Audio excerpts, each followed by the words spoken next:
දරුවනි සුබ සන්දෑවක්. දුලපුතාට මාව ඇහෙනවද? සුබ සන්දෑවක් සර්. ඔව්.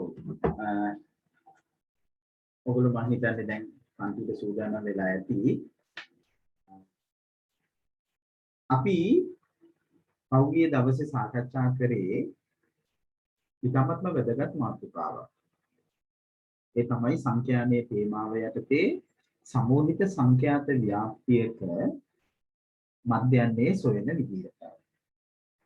එතකොට මම දුලපුතාලට කිව්වා කියලා දුන්නා පැහැදිලි කරා මේ සමෝහිත සංඛ්‍යාත ව්‍යාප්තියක මධ්‍යයන්නේ සෙවිය හැකි ක්‍රම දෙකක්. ඒ ක්‍රම දෙකම අපි උදව් කරගෙන එකම ගැටලුව විසඳලා ඊට පස්සේ උපකල්පිත මධ්‍යයනේ ඇසුරෙන් අපි මධ්‍යයන්නේ සෙවීම පිළිබඳව තවදුරටත් අපි සාකච්ඡා කරා. ඔව් පේපර් එක හදන්නේ නැද්ද කියලා පණිවිඩයක් දාලා තිනවා. මට පොඩ්ඩක් අද වෙලාව දෙන්න පේපර්ම තමයි අදත් කරන්නේ. අපි එතකොට අර සංඛ්‍යානයේ සම්බන්ධව පෞද්ගලික සාමාන්‍ය පෙළ ප්‍රශ්න පත්‍රයේ කොයි වගේ ප්‍රශ්න ආවද ඒකට කොහොමද ඔබ මුහුණ දෙන්නේ කියලා තමයි අද අපි පොඩි සාකච්ඡාවක් කරන්න හදන්නේ. තේරුණාද? එතකොට ඇත්තටම සංඛ්‍යානය තේමාව යටතේ මේ ඔබට සාමාන්‍ය පෙළ විභාග ප්‍රශ්න පත්‍රයේ එන ගැටලුව ගත්තාම වැඩි බරක් දීලා තියෙන පුතා ඔය මධ්‍යයන්නේ සෙවීමට. දැන් පුතාලට අද තේරෙයි මේ ප්‍රශ්න පත්‍ර අපි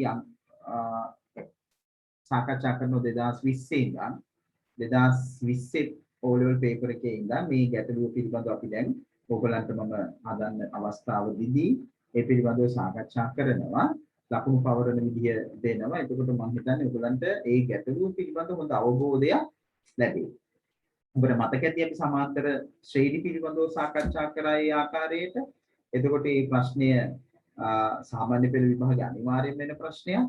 ඒ වගේම තමයි මේ සංඛ්‍යානයේ තේමාව යටතේ මේ අපි ගිය සතියේ සාකච්ඡා කළ මාතෘකාවට අදාළව ගැටලුව අනිවාර්යෙන් වෙනවා.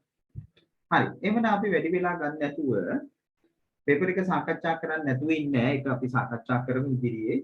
මේ ගිය සතියේ මේ පාඩමත් එක්ක සමගාමීව මේකේ පාස් පේපර් සාකච්ඡා කරොත් වඩා අර්ථවත් කියන හැඟීම තුල තමයි මම අද ඒක ගත්තේ. මම ඔන්න පුතේ ඔයගලන්ට දෙනවා මුලින්ම අපි ගන්නේ ගිය අවුරුද්දේ පේපර් එකේ ගාන. හරිද? ගිය අවුරුද්දේ පේපර් එකේ ගැටලුව පුතාලා සටහන් පොතේම කරන්න. සටහන් මේ මොන පාඩමටද? ඔන්න ගිය සතියේ හිටියේ නැද්ද මොන පාඩමකටද කියලා අහන්න.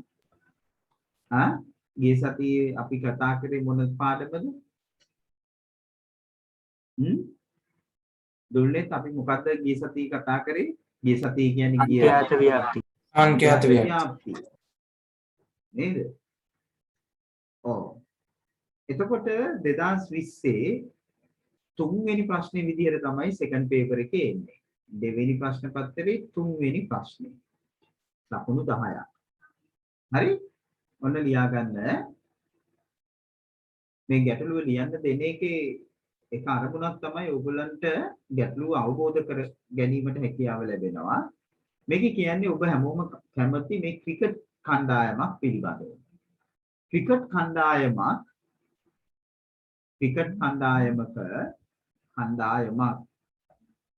පසුගිය වසරේ ඔයගොල්ලන්ට ස්ක්‍රීන් එක ෂෙයා වෙලා නේද? ඔව් සර්. පසුගිය වසරේ ක්‍රීඩා තරඟ 40කදී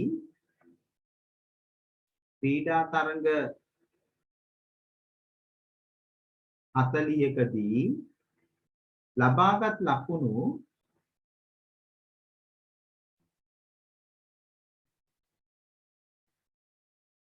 පිළිබඳ තොරතුරු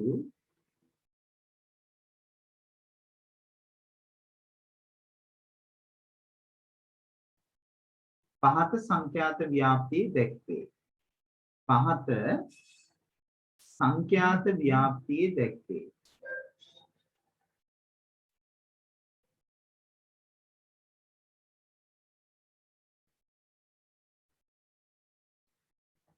ඒකේ පුතා ඔබට මෙන්න මෙහෙම දීලා තියෙනවා. ඔබට වගුව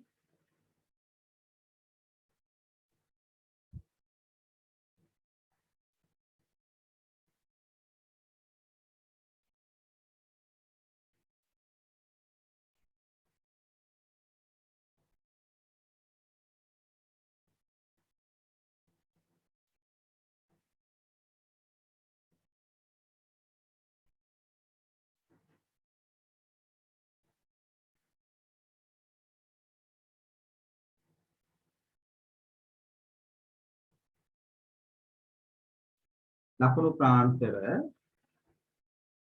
තරංග සංඛ්‍යාව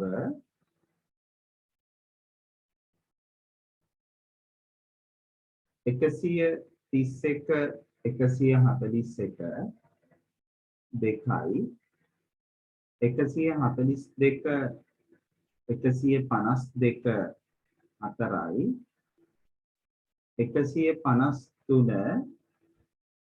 153 163 5යි 164 174 6යි 175 185 8යි 186 196 5යි 197 207 4යි 208 218 3යි 219 229 3යි.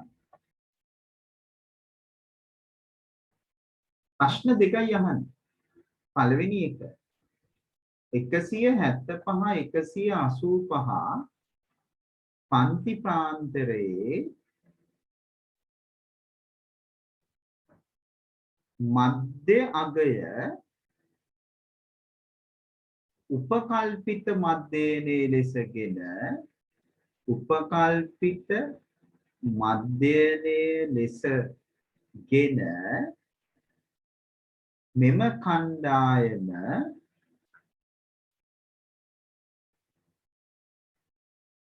තරංගයකදී මධ්‍යන්න ලබාගත් මධ්‍යන්න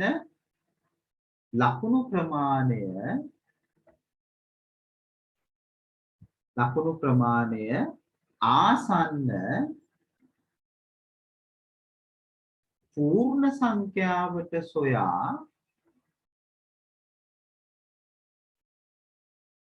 පූර්ණ සංඛ්‍යාවට සොයා එමගින් මෙම වසරේදී පැවැත්වෙන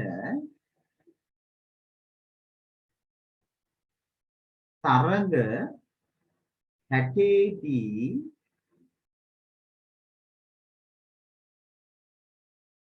කණ්ඩායම ලබා ගනු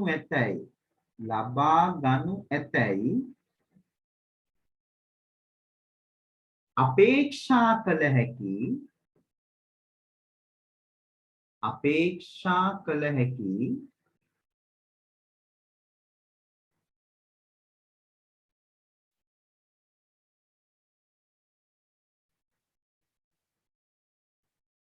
මුළු ලකුණු ප්‍රමාණය සොයන්න. මුළු ලකුණු ප්‍රමාණය සොයන්න. රෝමිලා ක්‍රමාංක 2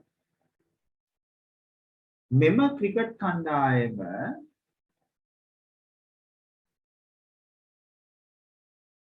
පසුගිය වසරේ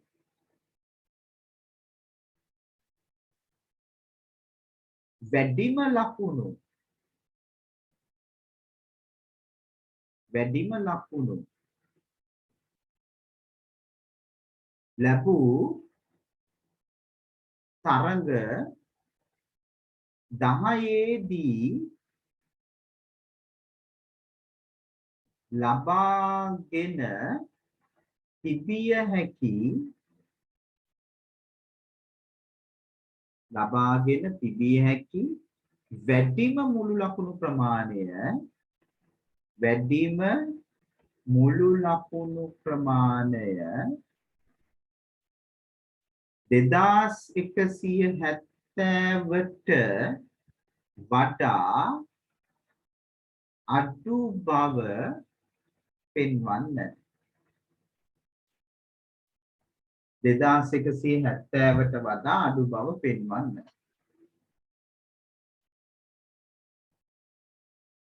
ඔන්න පුතා ගිය අවුරුද්දේ ගාන O level paper එකේ ගැටලුව ඔබට කාලේ හිමි වෙන්නේ මිනිත්තු 18 වුණාට ඔබ මේ ගැටලුව හදන්න ඕන මිනිත්තු 15ක කාල සීමාවක් ඇතුළත.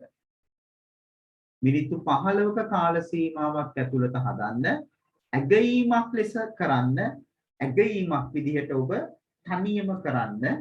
එතකොට ඔයගලන්ට මම මේ ලකුණු ප්‍රදානය කරනකොට ඔබට මේ වගේ ගැටලුවකට කොයි වගේ ලකුණු ප්‍රමාණයක් ලබා ගන්න පුළුවන්ද කියලා පැහැදිලි වෙයි. ගැටලුව ඉස්සෙල්ලා හොඳට කියව ගන්න, තේරුම් ගන්න, ගැටලුවේ මේ දීලා තියෙන දත්ත හරියට හඳුන ගන්න, අහන්නේ මොනවද කියලා බලන්න. මේ තරඟ 60කදී අහන්නේ මුළු ලකුණු ප්‍රශ්න දෙකයි තියෙන්නේ. බලන්න උත්සාහ කරන්න.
අදට ඉවරද? තාම නෑ.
දැන් නම් වෙලාව ඇති පුතේ.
හරිද හදලා ඉවරද? එතකොට මම පටන් ගන්නවා දැන්. මම ඉස්සෙල්ලා මෙතන වකුවට එන්නම්. මෙතන අපිට තියෙන්නේ පන්ති පාන්තර ඊට පස්සේ අපි මෙතන ඉන්නේ පන්ති පාන්තර යටතේ ඉන්නේ ලකුණු ඊට පස්සේ තරංග සංඛ්‍යාව. එතකොට මම ගන්නවා තරංග සංඛ්‍යාව. දැන් මේ ගැටලුවේ පුතා ඔබ යොමු කරලා තියෙනවා උපකල්පිත මධ්‍යයන ඇසුරෙන් හදන්න කියලා. එතකොට අපි අනිවාර්යයෙන්ම උපකල්පිත මධ්‍යයන ඇසුරෙන් හදන්න ඕන. එතකොට ඔබේ වගුවේ තීරු 5ක් එනවා. ඒ තීරු 5 එතකොට එන්නේ අපිට අනිවාර්යයෙන්ම මධ්‍ය අගයේ තීරුවට යන්න ඕන. මධ්‍ය අගයේ තීරුව ඒක අපි x කියලා ගමු. ඊට පස්සේ අපි යනවා අපගමන තීරුවට. අපගමනය අපි d කියලා ගන්නවා. ඊට පස්සේ තරංග සංඛ්‍යාව f වෙනවා. fd තීරුව මෙතනට එනවා. එතකොට මේකේ අපි ගත්තොත් එහෙම ලකුණු කාණ්ඩ වෙන්නේ 131 141 ඊට පස්සේ 142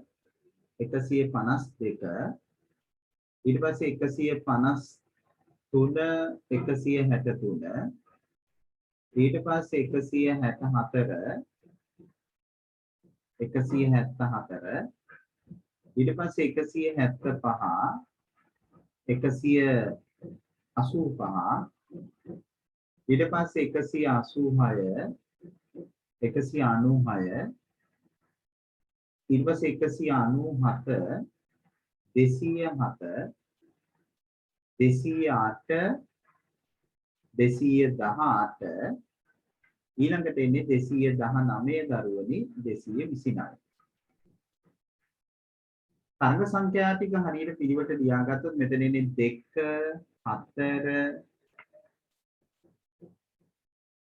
4 5 මෙතන එකක් හරි ඔයගොල්ලන්ගේ අතපසු වුණොත් වැරදුනොත් ඔක්කොම වැරදි ඒ නිසා හරි කල්පනාවෙන් කරන්න ඕන වැඩ 4 3 3 එතන 6 මට කියන්න මුලින්ම දනුල කීයද ආවේ මධ්‍යයන්නේ කීයද ආවේ දනුල ඕෂිත 136 කීයද ආවේ 136 මධ්‍යයන්නේ ආවේ 136යි එතකොට අපිට කියන්න බලන්න රමිදු කීයද ආවේ මධ්‍යයන්නේ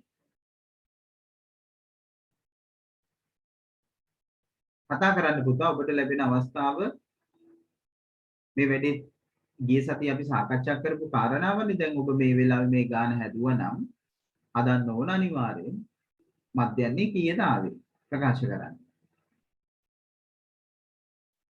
බානුජා දුව කියන්න බලන්න බානුජා පියුමලි කීයද දුවට ආවේ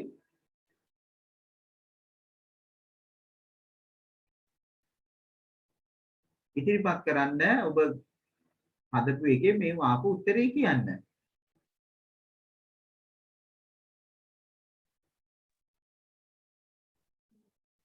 ඉසුල කීයද ආවේ ඉසුල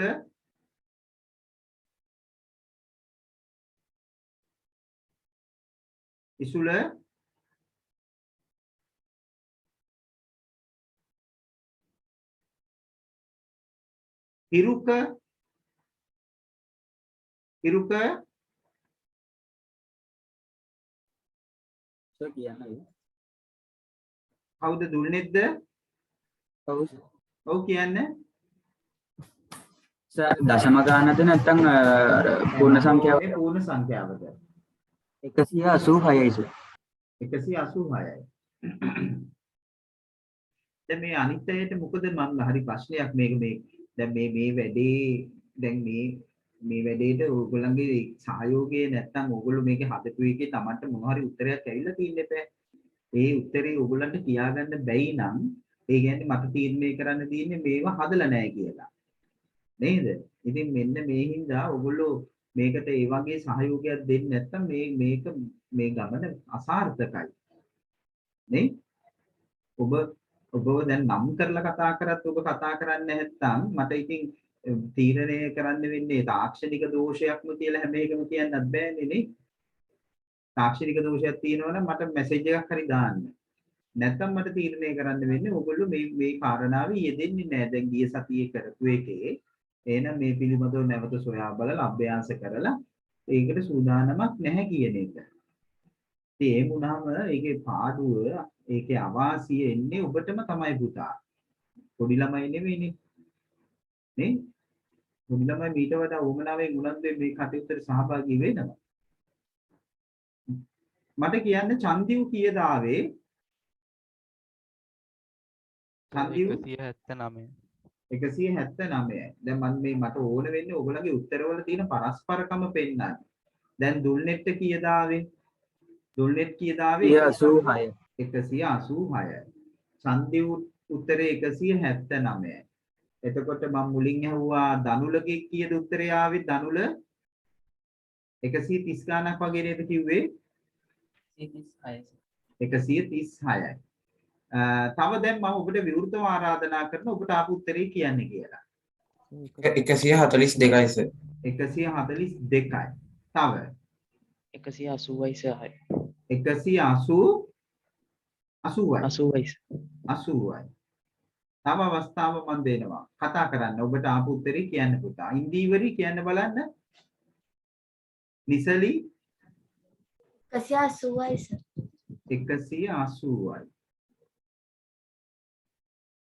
දැන් හරි ගැටලුවක් මතුවෙනවා නේද? දැන් මේ එක ගැටලුවේ උත්තර ගණනාවක් නේ. 180 තියෙනවා මෙතන 86 79 130 142. එහෙනම් මොකක්ද උනේ මෙතන? මේක වෙන්න බෑනේ නේ. උත්තර කිහිපයක් එන්න බෑ පුතා. නිශ්චිත එක උත්තරයයි එන්න ඕනේ. ඔබ හදන්නේ එකම ගැටලුව, එකම ක්‍රමයට, එකම උපකල්පිත මැදේනේ ඇසුරෙන්. එතකොට ඔබට පුතා මේ අවසාන උත්තරය මේ වගේ වෙනස් වෙන්න බෑ. එහෙම වෙනස් වෙනවා නම් ඒකට හේතුව ඔබ සිහි කල්පනාවේ මේ වැඩේ කරලා නැති බව මට කියන්න පුළුවන් වෙන්නේ. ඔන්න හොඳට බලා ගන්න දැන්. කොතනද වැරද්ද කියලා හොයාගන්න. මම ඔබව සම්බන්ධ කරගන්නවා මට ඔබ උදව් කරන්න ඕන මෙතනදී හා. අපි මුලින්ම මේ මධ්‍ය අගයේ තීරුව පුරවන්න ඕනනේ. මට දුල්නෙත් කියන මධ්‍ය අගයේ තීරුව. 136යි. මෙන්න මම ලියා ගන්නකම් 136 147 147 158 158 169 169 180 180 191 191 201 200 2 2 213 213 224 224 දැන් මේ එකිනෙකට වෙනස් උත්තර දැන් මේ උත්තර දුන්න දුවල පුතාලා විශේෂයෙන් උත්තර දුන්නුනා නොදුන්නු අය බලන්න ඔබේ මධ්‍ය අගයේ තීරුව මේකද ඇවිල්ලා තියෙන්නේ කියලා. එතන යම් වැරද්දක් නම් පුතා කිසි කතාවක් නැහැ අන්තිම උත්තරේ වෙනස් වෙනවා. කාට හරි අපහැදිලි නම් මධ්‍ය අගයේ ගත්තේ කොහොමද කියලා අපි ගිය සතියේ සාකච්ඡා කරා ඉතාමත්ම අර්ථවත් ලෙස මේ පන්ති පාන්තරයේ අවම උපරිම සීමා දෙක එකතු කරලා දෙකෙන් බෙදලා තමයි අපි මධ්‍ය අගයේ ගත්තේ. මෙතනින් වෙන්නේ සංඛ්‍යානේ මේ සමූහිත සංඛ්‍යාත ව්‍යාප්තිය අසමූහිත බවට පත් වෙනවා. සමූහණය කරලා නැහැ. නැත්තම් මේ තරඟ දෙකේදී ලබාගත් ලකුණු ගාන අපිට නිශ්චිතව කියන්න බෑනේ. එතකොට අපිට ගන්න වෙනවා මේ තරඟ දෙකේදී ලබාගත් ලකුණු 136 ගානේ කියලා.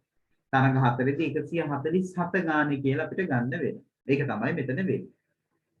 මේ ටික හරි. දුල්නෙත් ප්‍රකාශ කරපු මේ ටික හරි. මම ඒකම ලකුණු පවරගෙන යනවා. ඔබේ මේ x තීරුව හරිනම් අනිවාර්යයෙන් මේක ලකුණක් දාන්න. එක් වැරද්දක් වෙලා තියෙනවා නම් ඒත් මේ ලකුණ හිමි.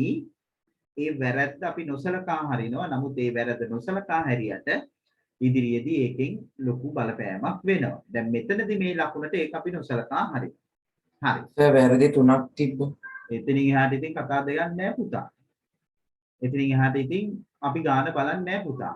ඔබේ උත්තරේ බලන්නේ නැහැ. ඒක බරපතල වැරද්දක්. දැන් එහෙනම් බලන්න අභිෂේක් ඔයා මොකද්ද මෙතන වරද්දගෙන තියෙන්නේ? ඔයාට මේ රටාවවත් පෙවුන්නේ නැද්ද?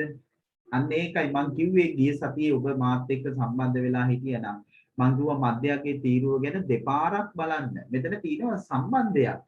මේ පන්ති පාන්තර තරම සමානයි. එහෙනම් මෙතන රටාවක් එන්නේ. මෙතන රටාවක් එන්නේ පේනවනේ 11 11 11 11 වැඩි වීගෙන යන. 11 11 වැඩි වීගෙන යන. right. අපි ඊළඟ අදියරට එන්න හදයි. දැන් අපිට කියනවනේ මේගොල්ලෝ 175 185 පන්ති පාන්තරයේ මධ්‍යයගේ උපකල්පිත මධ්‍යයනේ ලෙස කියලා. එතකොට මෙයාගේ උපකල්පිත මධ්‍යයනේ ලෙස ගන්න කියන්නේ මෙන්න මේ මාත පන්තියට අදාළ මධ්‍යයගේ. එතකොට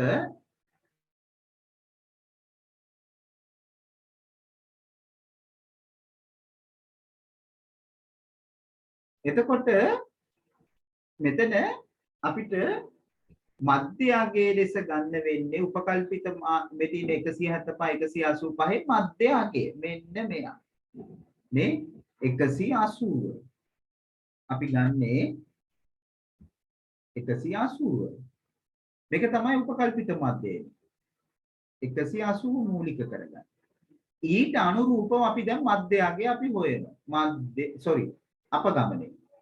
අපගමන තීරුවට අපි එන්න හදයි.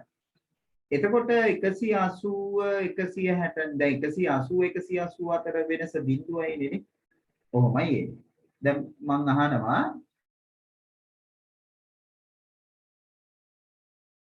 එතකොට මට කියන්න සවින්දි දුව කියන්න මේ අපගමන තීරුව ඉක්මනට ඔබට ආපු අපගමන තීරුව කියන්නේ ඉක්මනට.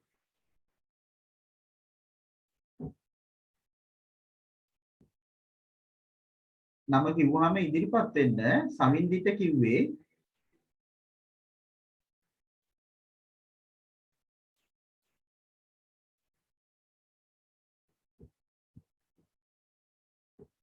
සිලුනි කියන්න සිලුනි දුව ඍණ 44 හරි ඍණ 33 ඔව් කියන්නේ ඉක්මනට ඍණ 22 ඔව් ඍණ 11 බිඳුව ධන 11 ධන 22 ධන 33 ධන 40 ධන 44 අන්න හරි. එතකොට ඔබ බලන්න මෙතන 180 169 අතර වෙනස 11යි අඩුයි ඍණ. මේ ඔක්කොම අඩුයි. උපකල්පිත මධ්‍යයනයට අනුව. මේ ඔක්කොම වැඩි. ඒ හින්දා තමයි ඍණ ධන අපි දාන්නේ. ඍණ ධන අපි දාන්නේ ඒකයි. මේ ඍණ ධන එකතු කරන්නේ ඒකයි. දැන් දුව ඔබ කිව්ව එක හරි. මේ ඔක්කොම හරි. D තීරුව ඔබේ නිවැරදි නම් එක ලකුණක් දාන්න. එක් වැරද්දක් නොසලකා. දැන් එතකොට අපි FD තීරුවට එන්න හදයි. FD තීරුව. මට FD තීරුවේ අගයන් ටික කියන්න බලන්න. FD තීරුව අවස්ථාව මලිකට අවස්ථාව මලික අපිට උදව් කරන්න FD තීරුව.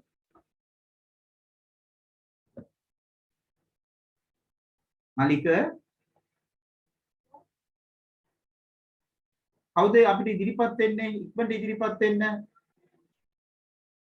රමිදු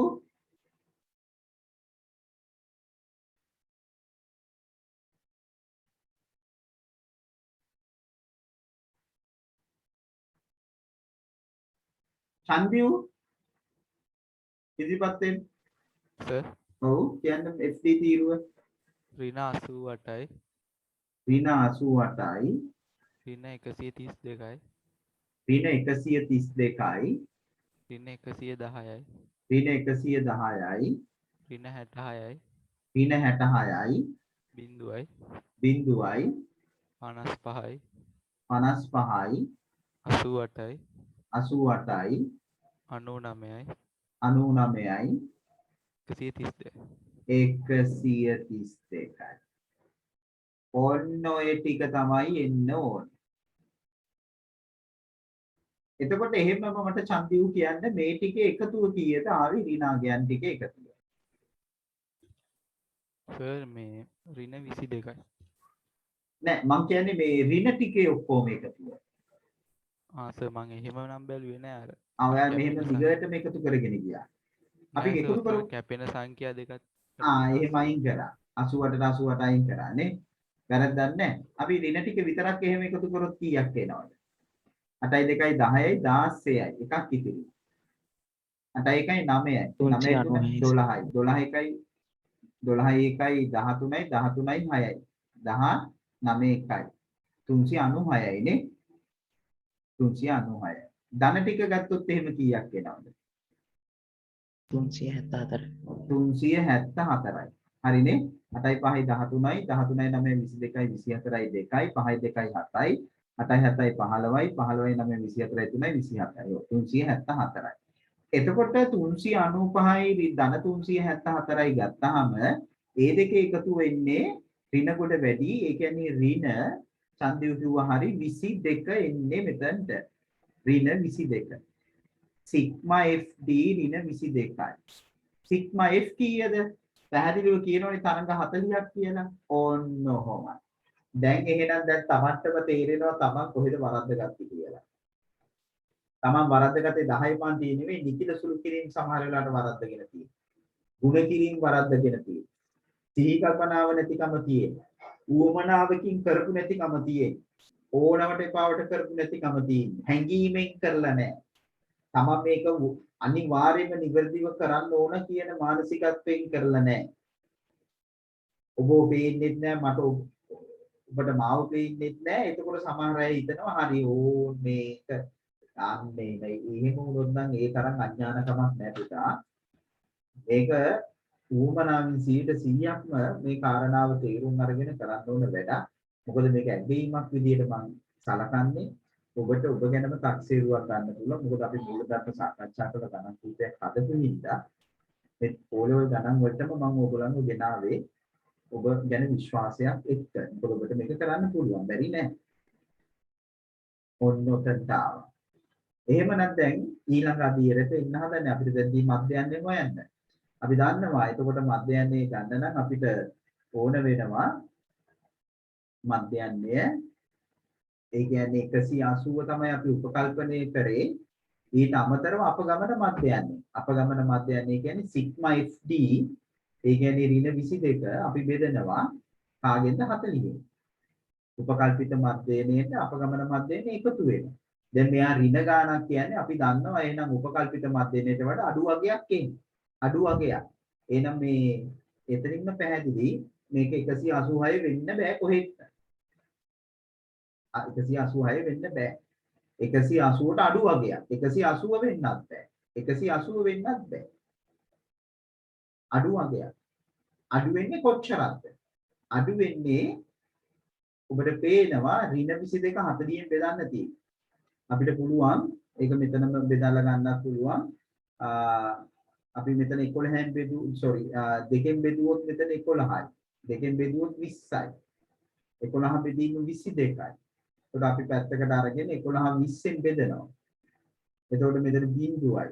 දශම 110ට. මෙතන පස්වරක් දෙක 10යි. පස්වරක් දෙක 10 කියන්නේ 100යි. ඉතුරු වෙනවා 10ක්. ආයි අපි මෙතන බෙදනවා 100ට 20 ඒවා 5යි. 110 අපිට තියෙන්නේ 11 20ෙන් බෙදන්න තියෙන්නේ බිංදුව 110යි. ඒතර 110ට 5 ඒවා 20යි 20 ඒවා 5යි 100යි 5යි බිංදුව දශම 5යි 5යි. පින බිංදුවයි දශම 5යි 5යි. එතකොට මොකද වෙන්නේ? එතකොට මේක වෙන්නේ අපි 180න් අඩු කරන්න ඕන 0.55.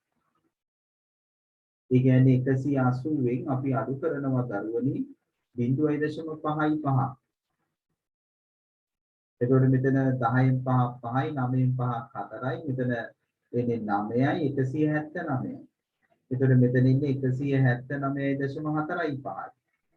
අපිට කියනවා මෙම කණ්ඩායම තරඟයේදී ලබාගත් මධ්‍යන ලකුණු ප්‍රමාණය ආසන්න පූර්ණ සංඛ්‍යාවට සොයා. ආසන්න පූර්ණ සංඛ්‍යාවට උත්තරේ එන්නේ 179යි. පූර්ණ සංඛ්‍යාවට සොයා. මට මතක විදිහට චන්දිව් තමයි මේ උත්තරේ කිව්වේ නේ. චන්දිව් මේ 179 කිව්වේ. ඔව් 179. මේ ඔක්කොම වැරදි. එහෙමනම් ඉතින් කතා දෙකක් නැහැ. ඉතින් එහාට අනිත් ඒවා ගැන කතා කරන්න. මොකේ 180යි නේද? ආ මොකද්ද? 185 4ට වටේලා එතකොට 5ක් වෙනවා පළමු දශම ස්ථානයට වටේ. මෙයාව පුතා ආසන්න පූර්ණ සංඛ්‍යාවට වට යන්න කිව්වාම පුතා මට සම්බන්ධ වෙන්න ආසන්න පූර්ණ සංඛ්‍යාවට වට යන්න කිව්වාම වැටීමට ලක්වන්නේ මොන ඉලක්කමද? පළවෙනි දශම ස්ථානයේද දෙවෙනි දශම ස්ථානයේ ඉලක්කමද? ආසන්න පූර්ණ සංඛ්‍යාවට වට යන්න කිව්වොත් පුතේ පළවෙනි දශම ඉලක්කම තමයි වැටීමට ලක් වෙන්නේ. හරි සර්. තේරුණාද? දෙවෙනි දශම ස්ථානයේ පළවෙනි එකට වටේලා නෑ අම්බෝ එහෙම කරන්නේ නෑ පුතා. එතකොට ඔයාට දැන් මේ වගේ දිගට තියෙන එකක් ගත්තොත් එහෙම ඔයාට පළවෙනි පූර්ණ සංඛ්‍යාවට වට යන්නේ දැන් මේ 5යි 7යි 9යි 6යි 3යි 2යි කිව්වොත් එහෙම ඔයා මෙහිඳම වටේගෙන ඉන්න එපා. නේද? වැටීම කියන්නේ ආසන්න ලෙස දැක්වීම. ආසන්න පූර්ණ සංඛ්‍යාවට වට යන්න කිව්වොත් පුතේ පළවෙනි දශම ඉලක්කම තමයි බලන්නේ. ඒක තමයි වැටීමට ලක් වෙන්නේ. පළවෙනි දශම ස්ථානයට වට යන්න කිව්වොත් පුතා දෙවෙනි දශම ඉලක්කම බලන්න. අන්න ඒක ඔයා රතු පෑනින් නෝට් එකක් දාගන්න. ඔයා එතනින් තමයි ඔයා එතකොට එතන ওই 9 පන්තියේ 9 දී තමයි අපි වැටීම කතා කරන්නේ. එතන තමයි ඔයා වරද්දගෙන තියෙන්නේ. අන්න ඒකයි මම කියන්නේ. අන්න ඒ තැන් ඕගොල්ලෝ හොයා ගන්න ඕන. ඒක තමයි මේ කාරණා මේ කාර්යයේ වටිනාකම තියෙන්නේ ඒකයි. නැතුව මේ ගානේ මං හැදුවට පස්සේ ලියා ගන්න එක නෙවෙයි. එහෙම කට්ටියකුත් ඇති මෙතන. මේක ඔහේ තියාගෙන බලාගෙන ඉන්නවා. එහෙම නැහැ. ඔබ හොයන්න ඕන, ඔබ පරීක්ෂා කරන්න ඕන ඔබට වැරදුනේ කොතනද? ඒ වැරද්දට හේතුව. එවැනි වැරදි නැවත නොවෙන්න තමයි පුතා අපි කටයුතු කරන්න ඕනේ. මම හිතන්නේ පුතාට පැහැදිලි එතනනේ. හරි සර් thank you. ඔව්. එහෙනම් 179 පුතේ මේක උත්තරය. නමුත් එතන අවසාන උත්තරේ නෙවෙයි. දැන් මෙතන අපිට මධ්‍යයන්නේ ඕන. මේක අවසාන උත්තරයක් නෙමෙයි.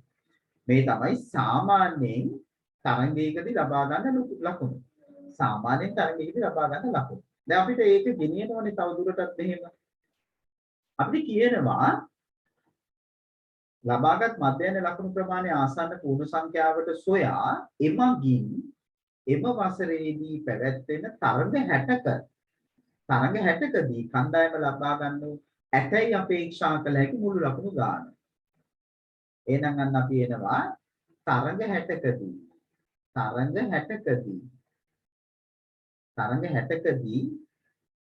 ලබා ගනු ඇතැයි තරඟ 60කදී ලබා ගනු ඇතැයි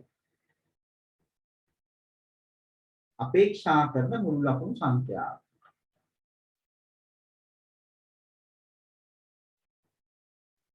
අපේක්ෂා කරන මුළු ලකුණු සංඛ්‍යාව.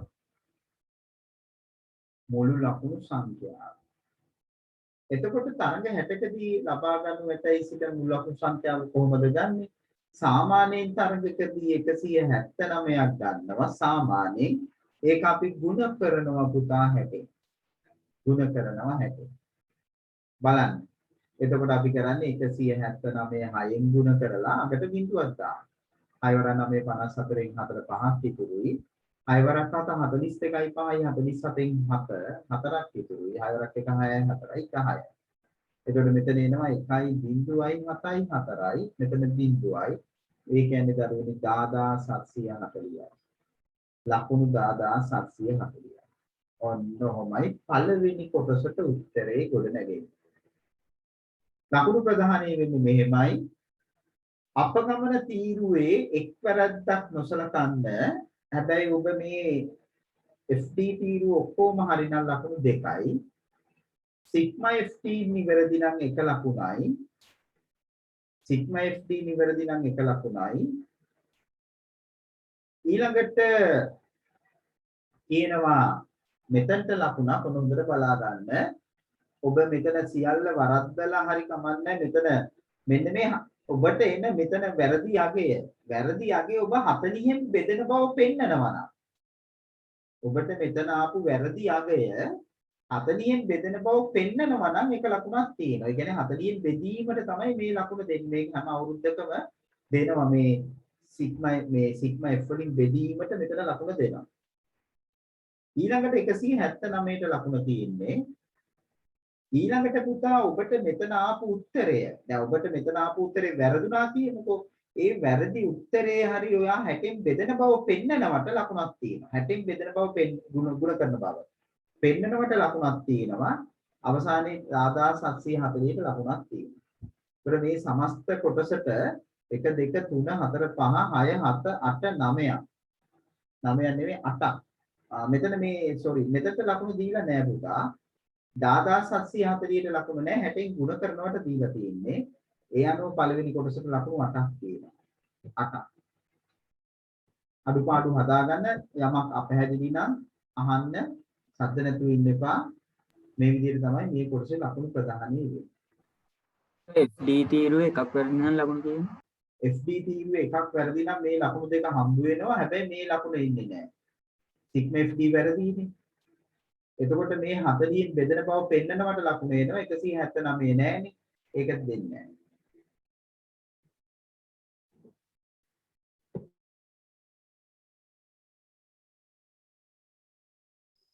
සර් කියන්නේ දුව අපගමනය ගන්න හැටි ආයි කියලා දෙන්න පුළුවන්ද?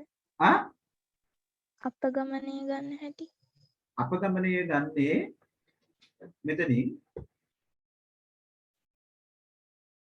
අපි දැන් උපකල්පනය කරනවනේ 180යි කියලා. එතකොට 180යි 169 අතර වෙනස බලනවා අපි. 180යි 169 අතර වෙනස 11යි. ඒ 11 තමයි මේ දාන්නේ. හැබැයි 180ට 90 169 අඩුයි. ඒ කියන්නේ කොච්චරක් අඩුයිද 11ක් අඩුයි. වෙනස 11ක් අඩුයි. 180යි 158යි අතර වෙනස 22ක්. අඩුයි 22ක් අඩුයි 147 වෙනකොට 33ක් අඩුයි 136 වෙනකොට 44ක් අඩුයි අඩු බව තමයි ඍණ වලින් පෙන්නන්නේ මේ පැත්තට යනකොට 191ක් කියන්නේ 11ක් වැඩි වැඩි කියන්නේ ධන අපි ධන ලකුණ දැම්මේ නෑ අවශ්‍ය නෑ දැම්ම කියලා වැරද්දකුත් නෑ තේරුණාද දැන් ඔයාලට ඒ අපගමනය තමයි එතකොට එක තරගයකදී මෙච්චර වෙනසක් නම් ඒ වගේ තරඟ දෙකකදී කොච්චරක් වෙනසද ඒ මුළු වෙනස තමයි මේ ගන්න. ඒ වෙනසේ මුළු එකතුව ගන්නවා. ඒ වෙනසේ මධ්‍යයන්නේ හොයනවා. ඒක තමයි උපකල්පිත මධ්‍යයන්නේ මේ අපගමනයේ මධ්‍යයන්නේ වෙන්නේ. මේ වෙනසේ මධ්‍යයන්නේ. ඒ වෙනසේ මධ්‍යයන්නේ උපකල්පිත මධ්‍යයනයට එකතු කරනවා. එතකොට සැබෑ මධ්‍යයනේ එනවා. හරිද දුව? හරි. ඊසති හිටියේ නැද්ද? හිටියා සර්. හරි. කමන්නේ. ඒක පැහැදිලි දැන් අහලා විසඳ ගන්න. සටහන් කරගන්න දෙයක් තියෙනවනේ ඉක්මනට සටහන් කරගන්න. අඩුපාඩු රතු පෑනෙන් හදාගන්න.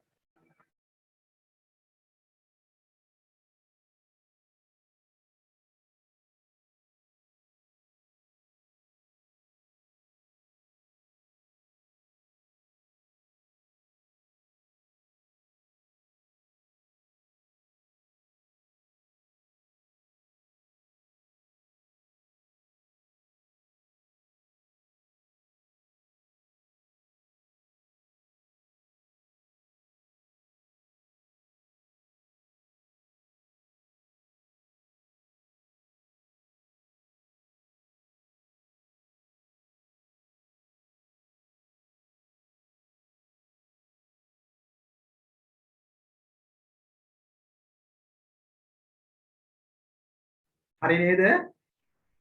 දැන් මම ඊළඟ කොටසට එනවා. දැන් ඉතින් ප්‍රශ්නේ තමයි දැන් මේක වරද්දාගත්ත දරුවන්ට ඊළඟ කොටසේදී කොහොම වගේ වෙයිද? නෑ ඊළඟ කොටසට ඒක බලපෑමක් වෙන්නේ නෑ වෙලාවට. දැන් මොකද මේ මධ්‍යන්නාගය මේකට බලපෑම උනේ මෙතන විතරයි. මෙතනත් ඔයගොල්ලන්ට chance එකක් දුන්නා ගිය අවුරුද්දේ. බලන්න දැන් මේකේ දැන් බලන්න ලකුණු පටිපාටි සකස් වෙන්නේ දරුවගේ පැත්තෙන්. ගොඩක්ම දරුවගේ පැත්තෙන්. බලන්න දැන් මෙතන මොන අභාග්‍යද මේ අවසාන උත්තරේට ලකුණු දුන්නේ නැහැ නේ ගිය අවුරුද්දේ මෙතන. දුන්නේ 60න් ගුණ කරනවා.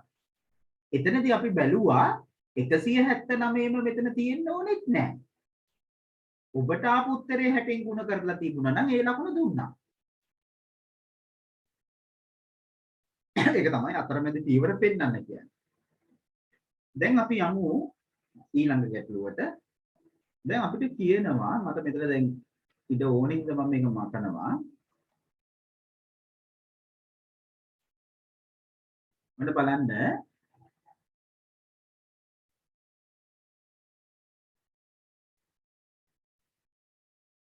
මෙම ක්‍රිකට් කණ්ඩායම පසුගිය වසරේ වැඩිම ලකුණු ලැබූ තරඟ 10කදී ලබාගෙන පසුගිය වසරේ වැඩිම ලකුණු ලැබූ තරඟ 10කදී ලබාගෙන තිබිය හැකි වැඩිම මුළු ලකුණු ප්‍රමාණය 2170ට වඩා අඩු බව පෙන්වනවා. 2170ට වඩා අඩු බව පෙන්වන්න. නැවත අපි පැහැදිලි කරගත්තොත්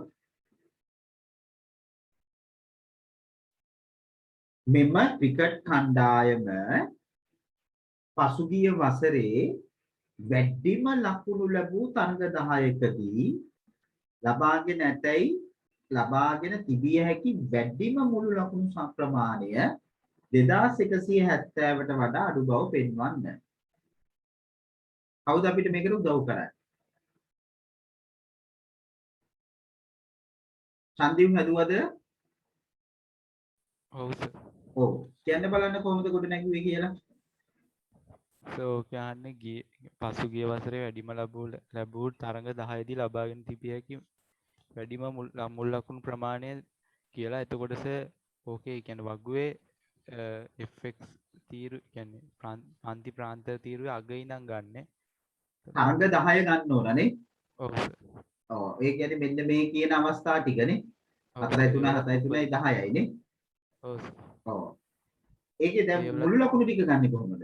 එතකොට සර් ඒ කියන්නේ දැන් එක එක පන්ති ප්‍රාන්තරේ උපරිම ලකුණු ගන්න තමයි ගුණ කරන්නේ F වලින්. අන්න හරි. උපරිම ලකුණු ගන්න. ඒක ඔයා කොතනින්ද අල්ලගත්තේ? සර් තිබිය හැකි වැඩිම මුල් තිබිය හැකි වැඩිම. පුතා මේ ඉතිසල මේ ගාන හැදුවද? නෑ සර්. මේ ෆස්ට් ටයිම් නේද? ඔව් සර්. අන්න ඒකයි. අන්න මීටරේ. ඒක තමයි මීටරේ. තව අය හදලා තිනවා ඇති කියන්නත් පුළුවන්. ඕක ඒගොල්ලන්ටත් පුළුවන් අවස්ථාව අරගෙන කතා කරන්න. අන්න එතනයි මීටරේ. වචනේ අල්ල ගන්න ඕන. මෙම ක්‍රිකට් කණ්ඩායම පසුගිය වසරේ වැඩිම ලකුණු ලැබූ තරඟ 10දී ලබාගෙන තිබිය හැකි වැඩිම මුළු ලකුණු සංඛ්‍යාව තිබිය හැකි. ඒ කියන්නේ එහෙනම් 207 ගානේ තරඟ 4යි. ඊට පස්සේ 218 ගානේ තරඟ 3යි. නේද පුතා? 229 ගානේ තරඟ 3යි.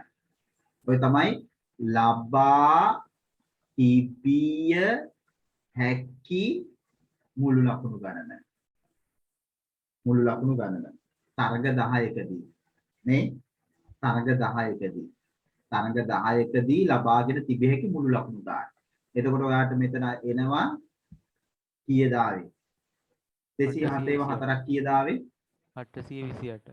828යි. මෙතන 218 ඒවා තුනක් 654. 654යි. 229 ඒවා තුනක් 687යි. 687යි. එතකොට මේ ටිකේ ඔක්කොම එකතුව 2169යි. 2169. දැන් ඔයා පිළිතුරු ගැලපෙන්නේ කොහොමද? සර් අසමානතාවය අනිවාර්යයෙන්ම අසමානතාවයත් එක්ක. මොකද අපි මේක සසඳන්න ඕන. 2170ට වඩා අඩු බව. ඉතින් පැහැදිලි 2169 2170ට වඩා අඩුයි. අන්න අපි වචනෙන් හරි ඔහොම ලියන්න ඕන. වචනෙන් හරි ලියන්න ඕන. නේ? ඊට පස්සේ අපිට මෙතනින් තිබ්බත් ප්‍රමාණවත් නැත්නම් ඉතින් ඊට පස්සේ අපි මෙහෙම වචනෙන් ලියනවා එම නිසා අර වාක්‍යය ලියනවා තරඟ 10ේදී තරඟ 10කදී ලබාගත් මුළු ලකුණු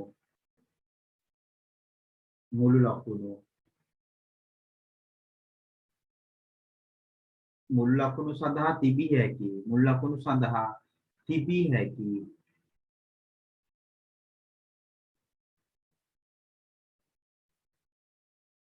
වැඩිම මෙතන එන්න ඕන තරඟ 10කදී ලබාගෙන තිබිය හැකි තරඟ 10කදී ලබාගෙන තිබිය හැකි තරඟ 10කදී ලබාගෙන තිබිය හැකි මුළු ලකුණු ප්‍රමාණය 2170ට වඩා අඩුයි. ඕනම කියවෙන්න ඕන. 2170ට වඩා අඩුයි. නේ? අන්න හරි. ඒකට පුතේ ලකුණු ලැබෙන්නේ මෙහෙමයි. තව ලකුණු දෙකයි ඕගොල්ලන්ට තියෙන්නේ. මෙන්න මේ පේලිය ලියනවාට එක ලකුණයි. එතනට එකයි. අසමානතාවයේ පෙන්නනවාට එකයි. මෙන්න මේ අවස්ථාවට එකයි. ඒ අනුව තමයි එතන සමස්ත ලකුණු දෙක වෙන්නේ. ඒ අනුව අන්න පුතාලට පුළුවන් මේ තුන්වෙනි ප්‍රශ්නේ සාමාන්‍ය පෙළ ගිය අවුරුද්දේ ගානේ 10න් කීයද කියලා ගන්න. 10න් කීයද ගන්න. සර් ඔව් අහන්න. දැන් එතකොට අපිට මේ ඕකේ අර 2169 කියන එක වෙනුවට මේ 2000 ඒ කියන්නේ 2170ට වඩා අඩු වගේක් ඇවිල්ලා ඒක සමාන බෑ. අනිවාර්යයෙන්ම මේක තියෙන්න ඕන. එතන දෙන්නේ නැහැ. ඒ මොනොත් මේක තමන් ඒ ලකුණ කොහොමද ගැලපෙන්නේ? මේ 2169 එන එක්කෙනාට විතරයි මේ ලකුණ හම්බ වෙන්නේ. තේරුණාද? 2169 එන එක්කෙනාට විතරයි මේ ලකුණ දෙන්නේ. ඊට අඩු වගේක් මෙතන එකතු කරලා ආව කියලා දෙන්නේ නැහැ. අහන්න තව ප්‍රශ්න තියෙනවා. බලන්න ප්‍රශ්නේ ස්වභාවය මහා ලොකු දේවල් ඇහුවේ නැහැ පුතේ. මේකේ කොටින්ම මේ මොකද්ද මධ්‍යස්ථය ගැන මේ කතා කරෙත් නැහැ, මාතය ගැන කතා කරෙත් නැහැ. ඒ මොනවත්ම නැහැ. මධ්‍යන්නේ මූලික කරගෙන තමයි මේ කතාව ගෙනිච්චේ ඔක්කොම. නේ? මධ්‍යන්නේ මූලික කරගෙන ගෙනිච්ච අවසානයේ අර වගේ ගැටලුව අවබෝධ කරගෙන තියෙනවද කියලා බලන්න තමයි මේ වැඩේ කරේ. නේ? අවබෝධ කරගෙන තියෙනවද කියලා බලන්න තමයි ඒක කරේ. හරියම නම්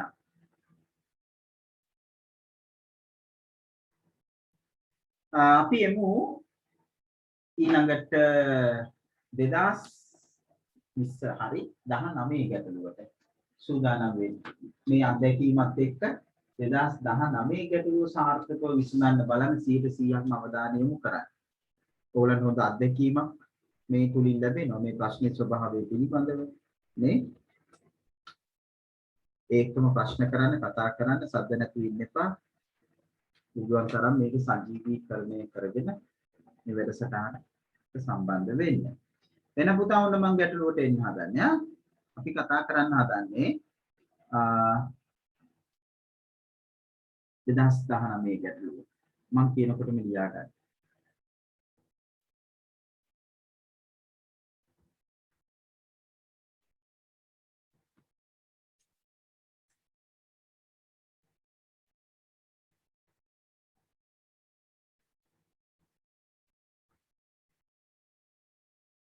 දෙදස් 19 ගැටලුව එන්නේ සෙකන්ඩ් පේපර් එකේ 6 වෙනි ගාන විදියට. ඒ පාර්ට් එකේ. මෙන්න මෙහෙමයි. ලොරියකට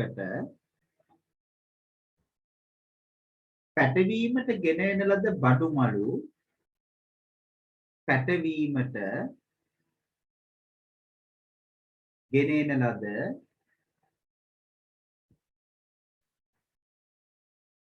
පැටවීමට ගෙන එන ලද බඩු මලු 40ක බඩු මලු 40ක නියදියක ස්කන්ධය පිළිබඳව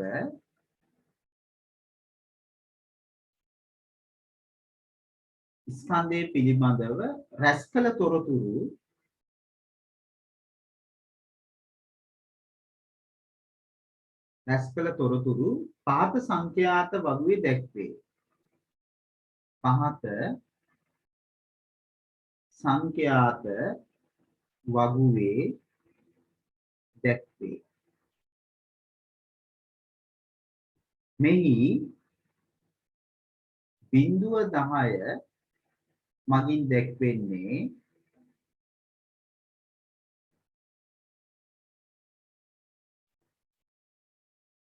බිංදුවට වඩා වැඩි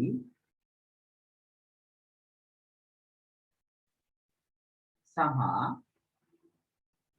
10ට වඩා අඩු හෝ සමාන ස්කන්ධ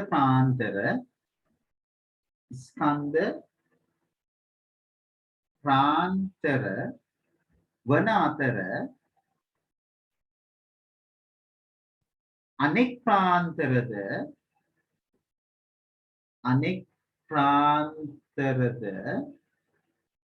එම පරිදිම වේ.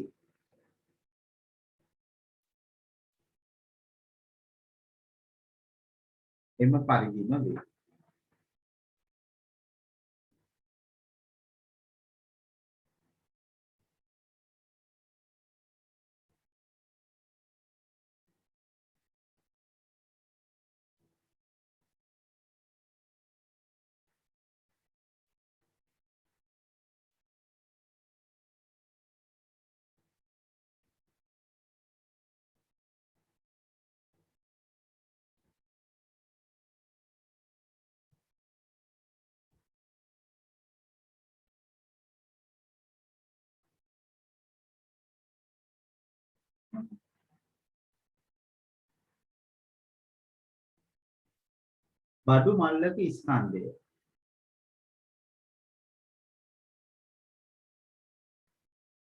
කිලෝග්‍රෑම්. මලු සංඛ්‍යාව ඒ කියන්නේ සංඛ්‍යාතය.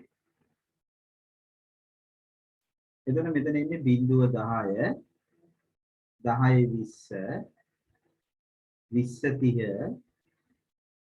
30 30 40 50 50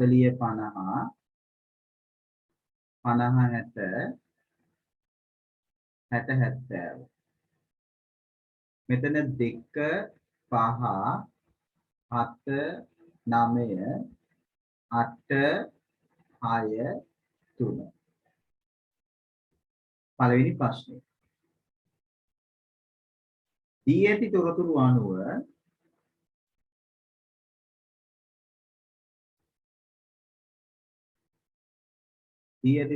අනුව බඩු මල්ලක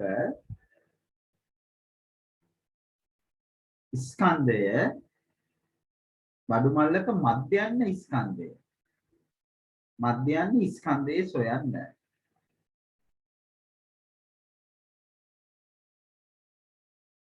දෙවෙනි එක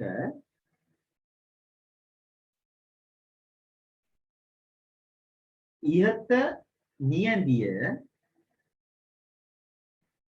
ලබාගෙන ඇත්තේ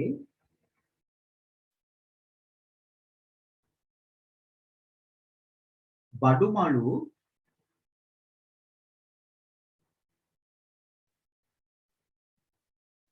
200ක තොගයකින් නම්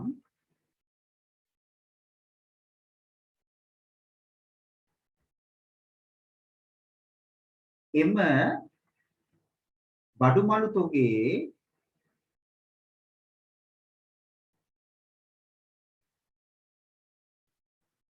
මුළු ස්කන්ධය නිමානය කරන්න. මුළු ස්කන්ධය නිමානය කරන්න. 3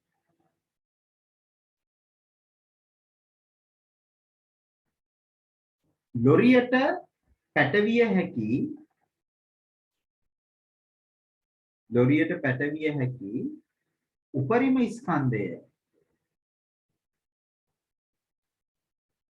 උපරිම ස්කන්ධය කිලෝග්‍රෑම් 1500ක්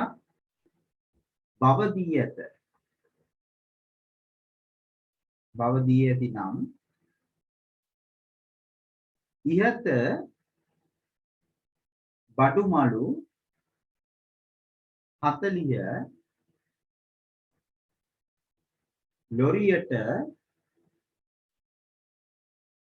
පැටවිය නොහැකි අවස්ථා ද තිබිය හැකි බව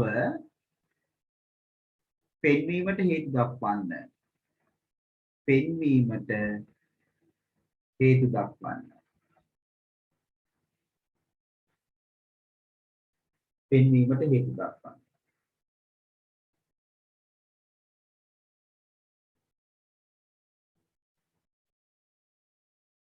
ප්‍රශ්න වලට කියව ගන්න.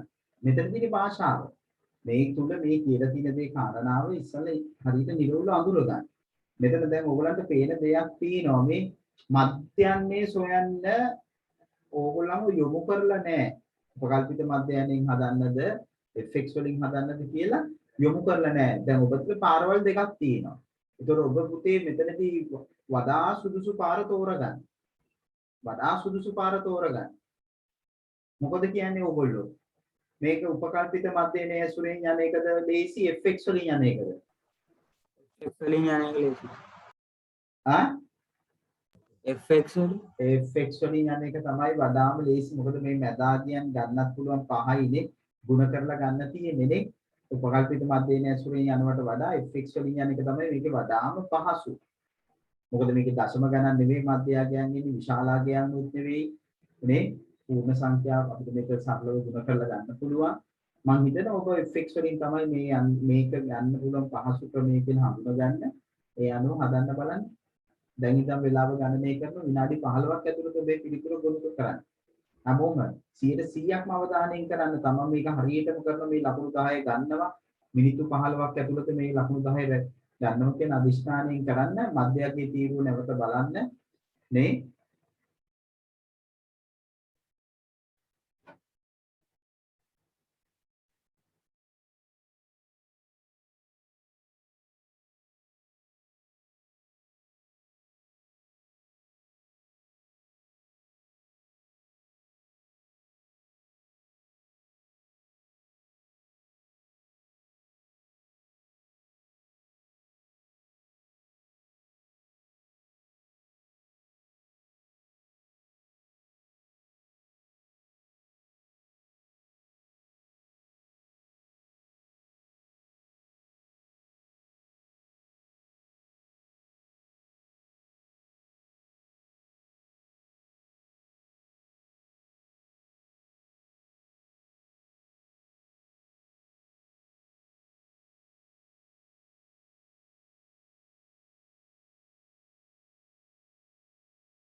හරිද දරුවනේ හදලා ඉවරද?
හදලා ඉවරද?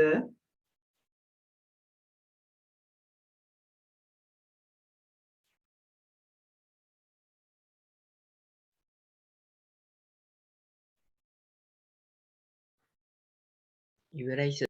ඉවරයි නේ. දැන් මම සාකච්ඡා කරන්නද? ඔව්. එහෙනම් අපි සාකච්ඡාවට ගමු.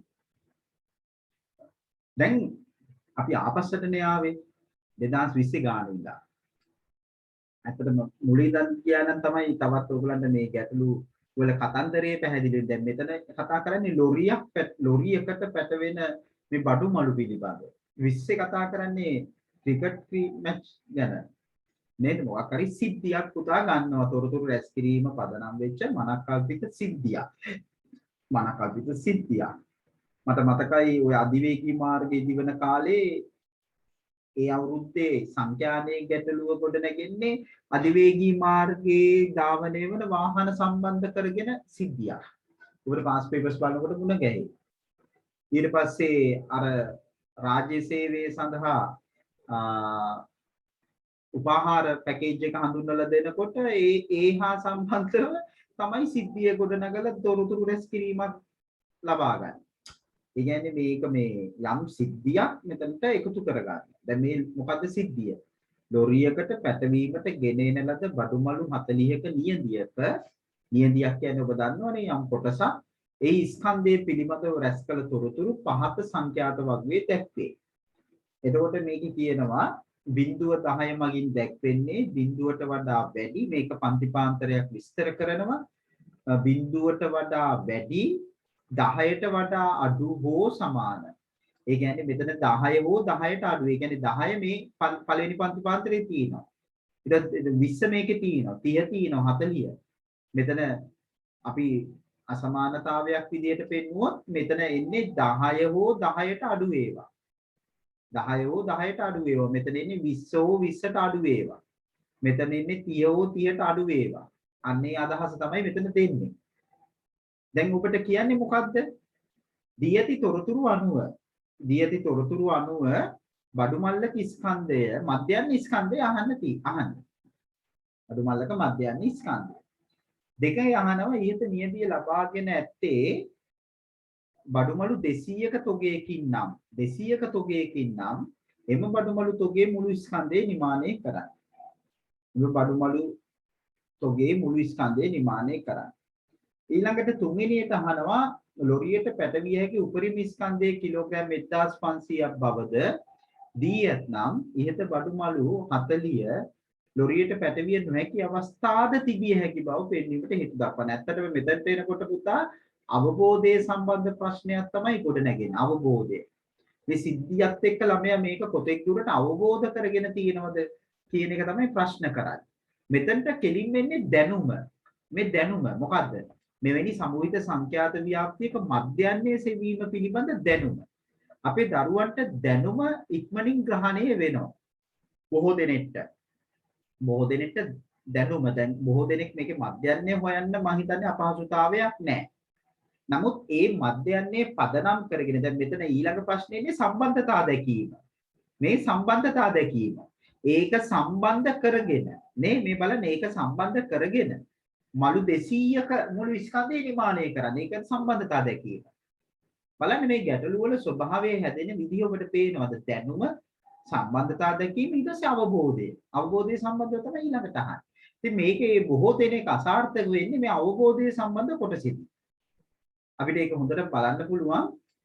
මම ඉදිරියේදී ඔබට පෙන්නන්නම් මේ විභාග දෙපාර්තමේන්තුවේ ඇගීම් ශාඛාවෙන් මේ ඇගීම් ශාඛාවෙන් ඉදිරිපත් කරනවා ඇගීම් වාර්තාවක්. ඒ ඇගීම් වාර්තාවේ මේ මෙවැනි සංඛ්‍යාන ගැටළු වලට ළමයි කොහොමද ප්‍රතිචාර දක්වලා තියෙන්නේ කියලා ඒකේ වාර්තාවේ පැහැදිලිව පෙන්නලා තියෙනවා. අන්න එහෙමයි. ඉතින් මේ ගැටලුවේ ස්වභාවය පුතා වුණ කොහොමයි. අපි යමු එහෙමනම් පළවෙනි අවස්ථාවට පළවෙනි එකේ තියෙන්නේ අපි තීරණය කරා fx වලින් යන්න නේ fx වලින් යන්න අපි තීරණය කරා. එතකොට ඔයගලන්ගේ වගුව මේ විදිහට සකස් වෙයි. තීරු 4කට තමයි යන්න තියෙන්නේ. එතකොට අපිට තීරු 4කට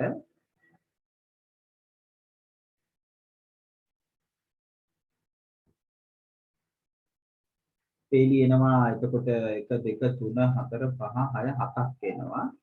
1 2 3 4 5 6 7ක් එනවා. එතකොට අපි මේක පිරෙව්වොත් මෙතන ඉන්නේ පන්ති ප්‍රාන්තර, මෙතන සංඛ්‍යාතය ඒක අපි f කියලා ගන්නවා. මධ්‍ය අගය අපිට මෙතන මාරු කරගමු නේ. මෙතනට ගමු මධ්‍ය අගය. මධ්‍ය අගය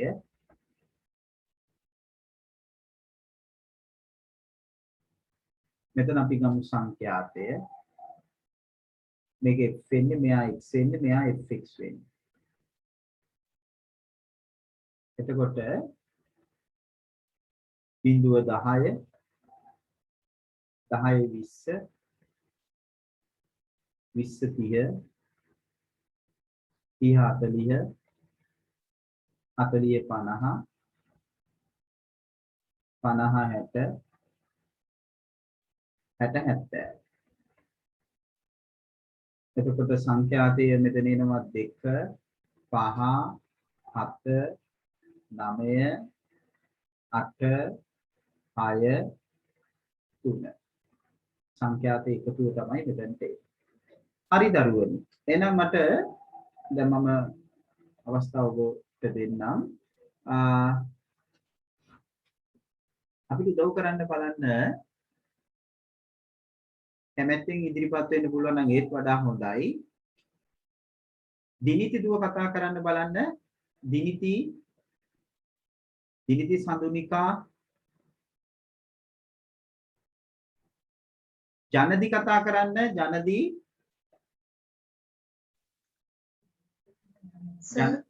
අපිට මධ්‍යගයේ තීරුව කියන්න පුතා ඉක්මනට 5.5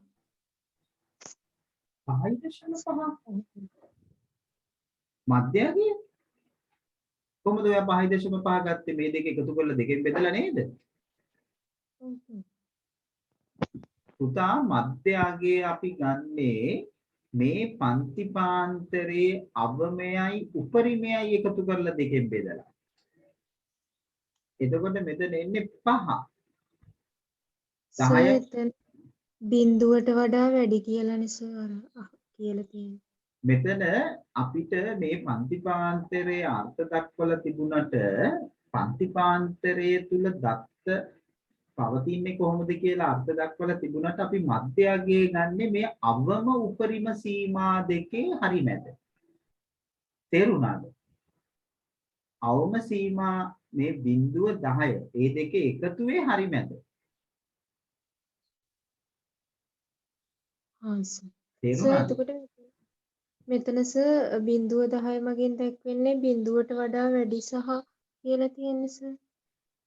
බිඳුවට වඩා වැඩි කිව්වහම දැන් මෙතන අපි මේ පන්ති ප්‍රාන්තරය තුල අන්තර්ගත දත්ත මේකේ දැන් මෙතන ප්‍රශ්නයක් කියනෝනේ මේකේ මේ අර්ථ දැක්වීමක් කරන්න එපා මේකේ සම්පතික ස්වභාවයන්නේ තියෙන්නේ මේ ඒක අර්ථ දක්වන්නේ පුතා දැන් ඔයාට ප්‍රශ්නයන්නේ දැන් ලකුණු 10 ගත්ත එක්කෙනා කොහෙටද ඇතුළත් කරන්න කියලා ඔයාට දැන් මේකේ තීරණය කරන්නේ කොහොමද මේ දැන් පන්ති මේ සමූහණය මේක එක කතාවක් මේ දත්ත සමූහණය කරලා මේ සමූහණය කරලා තියෙන්නේ කාණ්ඩ කරලා තියෙන්නේ කාණ්ඩ දැන් මේ කාණ්ඩය තුල දත්ත අන්තර්ගත කරන විදිහ තමයි මේ කියන්නේ කොහොමද දැන් 10 එන්නේ කොතනද කියලා අපිට ප්‍රශ්නයක් නේ 20 එන්නේ කොතනද කියලා ප්‍රශ්නයක් නේ ඒක තමයි පන්ති ප්‍රාන්තරයේ අර්ථ දක්වන්නේ මේකේ දත්ත කොහොමද ඇතුළත් වෙන්නේ කියන එක තමයි මේ විස්තර කරලා තියෙන්නේ එතකොට ඒක මේ කාණ්ඩය ඉදිරිපත් කිරීමට බලපෑමක් වෙන්නේ නැහැ. අපි තේරුම් ගන්න ඕන මේ තුල බිඳුව නැහැ, මේ තුල 10 නැහැ, මේ තුල 20 නැහැ. 10 ඉන්නේ මෙතන, 20 ඉන්නේ මෙතන. ඒ අනුව තීරණය කරලා මධ්‍යගයේ තීරණය කරන්න යන්නේ නැහැ පුතා. මධ්‍යගයේ තීරණය කරන්නේ පන්ති ප්‍රාන්තරයේ මේ අවම අගයයි උපරිම අගයයි අනුව මැද අගය. තේරුණාද? අරකට එක පටලවා ගන්න එපා. මං කිව්ව එක පැහැදිලිද ඔයාලට? ඔව් පැහැදිලි. ඔයාට මේ වගේ ප්‍රශ්නයක් මතුවෙච්ච එක හොඳයි. දැන් ඔයා දැන් ඒක निराකරණය කරගන්න ඕනේ. එතනදී අපිට අවශ්‍ය වෙන්නේ පන්ති ප්‍රාන්තර දිහා විතරයි බලන්න. තේරුණාද? මොකද්ද මෙතන අපි කරන්නේ සමූහිත මේ සමූහණය කරලා තියෙන එක අසමූහිත කරලා. බිඳුව 10 පන්ති ප්‍රාන්තරය නම් එතකොට ඒකේ මැද අපි ගන්නේ 5. පැහැදිලිද? එහෙනම් දැන් ඔක ලොකුවට වෙනස් වීමක් වෙනවා නේද? මම මේ අතර සාකච්ඡා කරන අතර වාරේ ඔයාලට පුළුවන් ඒක නිවැරදි කරගන්න ඉක්මනට. සර් කියන්නද ඒක? ඔව් ඔයාලට කියන්න පුළුවන් දැන්. ඔව් කියන්න. 15 අමිල 5 15 25 25 35 35 45 55 60. මොකද මේ පන්ති පාන්තර තරම සමානින්ද මෙතන වෙනස සමාන වෙයි. ඔන්න ඔහොමයි. මේ පේළිය ඔබේ නිවැරදි නම් අර කිව්වාගේ එක් වැරද්දක් නොසලකන්න එක ලකුණක් ලැබෙනවා අනිවාර්යයෙන්. දැන් අපි ඊළඟ අදියර. දැන් එහෙනම් මෙතනින් අපි අර්ථ දැක්වෙන්නේ මොකක්ද මේ? මේ කියන්නේ මුළු මලු ගණන දෙකක් වුණාම ඒ එක මල්ලක ස්කන්ධය කිලෝග්‍රෑම් 5යි කියලා. ඒතර 5 මලු දෙකයි. 15 මලු 5යි. එතකොට එහෙනම් අපි මුළු මලු ගාන හොයන්නේ මේ ටික ගුණ කරලා ගන්න ඕන. මේ මුළු මලු ගාන ගුණ කරලා ගන්න ඕන. මට ඒකට අවස්ථාව මන් දෙන්නම්. තරුෂි නවෝදය දුව කතා කරන්න. මට fx තීරය කියන්න පුතා ඉක්මනට. තරුෂි fx තීරය. ඔව් 10යි 10යි 75යි ඔව් 175යි ඔව් 315යි ඔව් 360යි ඔව් 330යි 330යි හරි 195යි 195යි අපිට එකතුවක් කියන්න දුව 1460යි right very good ඒ ටික තමයි එන්නේ ඒ ඔක්කොම හරිනම් අනිවාර්යයෙන්ම ලකුණු දෙකක් ලැබෙනවා සිග්මා f මේකට අපි කියන්නේ සිග්මා fx නේ සිග්මා fx සිග්මා කියන්නේ එකතුව කියන එක ඒකට ලකුණක් හම්බ වෙනවා මෙතනට එතකොට f වල එකතුව අපිට අමුතුවෙන් එකතු කරන්න දෙයක් නැහැ අපි දන්නවා අපිට දීලා තියෙනවා මලු 40යි කියලා ඒ කියන්නේ සිග්මා f ඒකට ලකුණක් නැහැ right දැන් එහෙනම් අපි එනවා රෝමිලකම් අංක 1ට අපි එන්නේ මධ්‍යයන්නේට මධ්‍යයන්න ස්කන්ධය නේ අපි එන්නේ මධ්‍යයන්න ස්කන්ධයට එතකොට මධ්‍යයන්න ස්කන්ධයේ ඉන්නේ සිග්මා fx බෙදීම සිග්මා f සිග්මා fx කියන්නේ 1460 අපි බෙදනවා පුතා 40. නේ 40න් බෙදෙනවා. එතකොට පුතාලට පේනවා මෙතන 10න් බෙදුවාම 146යි. මෙතන 10න් බෙදුවාම 4යි. 146 පුතා අපි බෙදනවා 4යි. එතකොට 4 වරක් 3 12යි ඉතුරු වෙනවා 2ක් 26යි. එතකොට අපි 4 වරක් එනවා 6ක් 24යි. ඉතුරු වෙනවා 2ක් දශම වලට යනවා 20ට 4 ඒවා 5යි. එතකොට මේවා නම් අපි 9 පන්තියේ දැනුනොත් හැදුවා කියලා මතකයි. නේද? එතකොට මෙතන ඉන්නේ අපිට ඒතන ආසන්න පූර්ණ සංඛ්‍යාවට අහලා නැහැ. අන්න ළමයි තව වැරද්දක් කරනවා මේක ආසන්න පූර්ණ සංඛ්‍යාවට ගන්නවා. වැටීම කරන්න කිව්වොත් විතරයි. අන්න මතක තියාගන්න. ඔයගොල්ලෝ සමහරිට කරලා ඇති. කිලෝග්‍රෑම් 36.5. ඔන්න පළවෙනි ප්‍රශ්නෙට උත්තරය. එතනදී අර කිව්වා වගේ මේ 40න් බෙදෙන බව පෙන්නනවට එක ලකුණක් ලැබෙනවා. මෙතන උත්තරේට එක ලකුණක් ලැබෙනවා. සමස්ත එතන ලකුණු 2 3 4 5 6 ලකුණු 6ක් ඒකට. ලකුණු 6ක්. ඊළඟට රෝමි ලකමංක 2 ප්‍රශ්නය ඉහත නියදිය ලබාගෙන ඇත්තේ බඩුමලු 200ක තොගයකින් නම් එම බඩුමලු තොගයේ මුළු ස්කන්ධය නිමානය කරන්න. එහෙනම් අපි එනවා මලු 200ක ස්කන්ධය. මලු 200ක ස්කන්ධය. කොහොමද මලු 200 ස්කන්ධය ගන්නෙ? මට උදව් කරන්න බලන්න. අවස්ථාව දෙන්න අපි ඒක ගමු බලන්න. මලික කතා කරන්න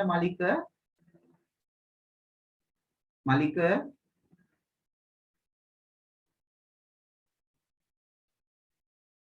රවිදු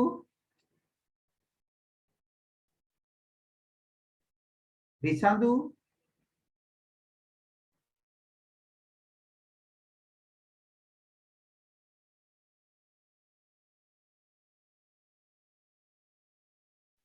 රවිදු කතා කරන්න රවිදු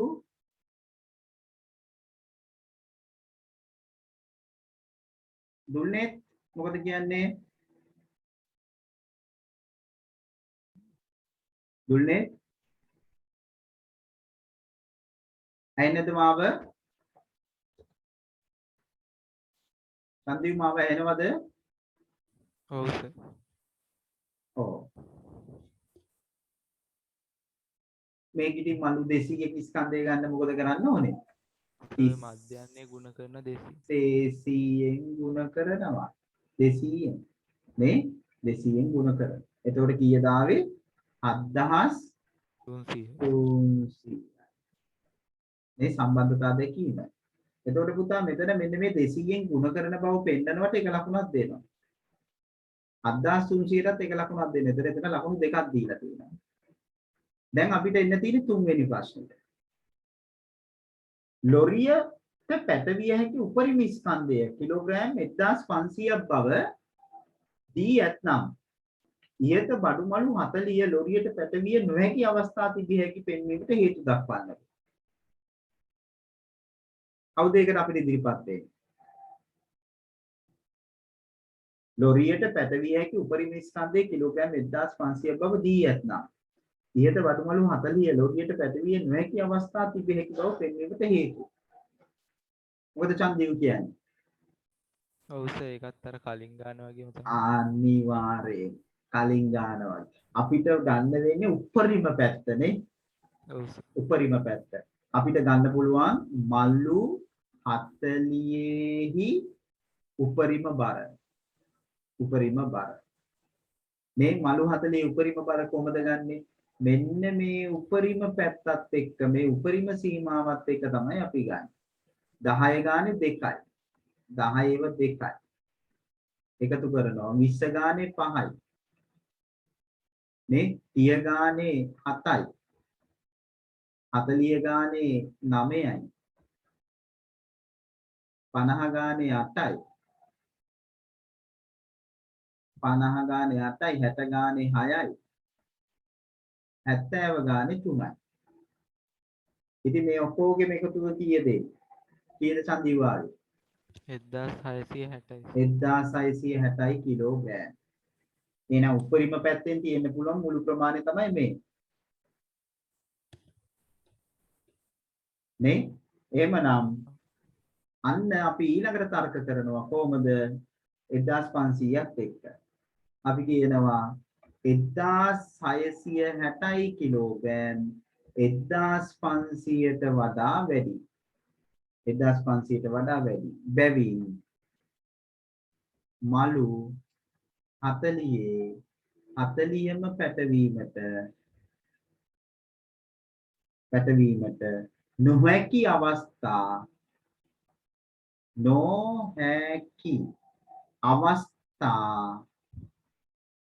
ද තිබිය හැක. උපරිම පැත්තෙන් බැලුවම උපරිම ගාන 1660යි කියන්නේ 1500ට වඩා වැඩිනේ. එහෙනම් මේ 40ම පටවන්න බැරි අවස්ථා තියෙන්න පුළුවන්. ඒකයි කියන්නේ. ලකුණු වෙන් වෙන්නේ එතකොට මේ විදිහට මේ 1660 ගන්නවට එක ලකුණයි 1660 ගන්නවට එක ලකුණයි ඊළඟට පුතා මෙන්න මේ අසමානතාවයත් එක්ක මේ දේ පැහැදිලිව සඳහන් කරනවට එක ලකුණයි. එතන ලකුණු දෙකයි. ඒ අනුව තමයි සමස්ත ලකුණු 10 ගොඩ නැගෙන්නේ. ලකුණු දෙකයි. ඒ අනුවන්න 6 වෙනි ගාන ලකුණු 10න් කීයද කියලා දාන්න පුළුවන්. අපි ගැටලු දෙක සාකච්ඡා කරන්න ලොකු වෙලාවක් ගත්තට මෙතන අර්ථවත් වුණා. ඒ කියන්නේ ඔයගොල්ලන්ට මම හදන්න දුන්නා. දැන් ඔබට පේනවා අපි ඇත්තටම කතා කරේ 2020 2019 ඕලෙවල් ප්‍රශ්න දෙක සංඛ්‍යානේ තේමාව පදනම් කරගෙන දැන් ඔයගොල්ලන්ට මම ආරම්භය දුන්නා. පළවෙනි අදිට 2016 වෙනකම් මේ ගණන් ටික හදන්න. මම මේ ගණන් ටික ඔබට දාන්නම් ළඟ නැත්තම් මේ ටික හදන්න මේ ගැම්මටම අද දවසේ නැතුණත් හෙට ඉඳන් මේ ගැටලුව ගානේ හදන්න. එතකොට ඔබට පේනවා මේ සාමාන්‍ය පෙළ ප්‍රශ්න පත්‍රයේ සම්පූර්ණ ගානක් තමයි ඔයගොල්ලෝ මේ හදන්නේ පුතේ. මේ 10 පන්තියේ අවසාන අදියේ හිටියට ඔයගොල්ලෝ O level paper එකේ අවසාන මේක ගාන සම්පූර්ණ කරන දැන් සමාන්තර ශ්‍රේණි සම්පූර්ණ ගානක් සාකච්ඡා කර අපි දැන් සංඛ්‍යානයට ආවනේ. ඉතින් අන්න එහෙමයි.